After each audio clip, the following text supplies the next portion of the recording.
Boss season 7 ലൈവിൽ ഇപ്പോൾ നടന്നുകൊണ്ടിരിക്കുന്ന സരിക, ആദില, ശൈത്യ ഇവർ മൂന്നുപേരും കൂടെ സംസാരിച്ചുകൊണ്ടിരിക്കുക. അനുമോളെക്കുറിച്ച് തന്നെയാണ് സംസാരിക്കുന്നത്. അപ്പോൾ ആദില പറയുന്നുണ്ട്, അനുമോൾ ഇവിടെ വന്നിട്ട് പറയാറുണ്ടല്ലോ എനിക്കിത്ര 30 ലക്ഷത്തിൻ്റെ ബാധ്യതയുണ്ടെന്ന്. ശരിക്കും പറഞ്ഞു കഴിഞ്ഞാൽ എനിക്കും നൂറയ്ക്കും കിടക്കാനൊരു വീട് പോലും ഞങ്ങൾക്കില്ല. ഞങ്ങളതിവിടെ ആരോടും പറഞ്ഞിട്ടില്ല. ഇതൊക്കെ മനസ്സിലാക്കി നിൽക്കുകയല്ലേ ചെയ്യേണ്ടത്. പക്ഷേ അവൾ ഇതൊരു പബ്ലിസിറ്റിക്ക് വേണ്ടി 30 ലക്ഷത്തിൻ്റെ ലോൺ ഉണ്ട് എന്ന് പറഞ്ഞുകൊണ്ട് നടക്കുന്നുണ്ട്. അപ്പോൾ സരിക പറയുന്നുണ്ട്, 30 ലക്ഷത്തിൻ്റെ ലോൺ ഒരു ബാങ്ക് കൊടുക്കുന്നുണ്ടെങ്കിൽ അതിന് തിരിച്ചടവ് കിട്ടുമെന്ന് അവർക്ക് ഉറപ്പുണ്ടെങ്കിൽ മാത്രമല്ലേ അവരത് കൊടുക്കുകയുള്ളൂ. അതാണ് എനിക്ക് മനസ്സിലാവാത്തത്. എന്തിനാണ് അവൾ ഇങ്ങനെ പറഞ്ഞുകൊണ്ട് നടക്കുന്നത്.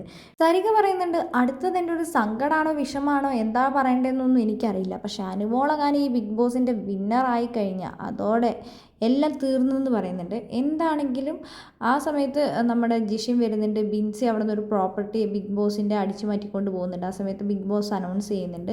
അപ്പോൾ ജിഷിൻ വരുമ്പോൾ അവർ ആ ഒരു ടോപ്പിക്ക് സ്റ്റോപ്പ് ചെയ്യുന്നുണ്ട്.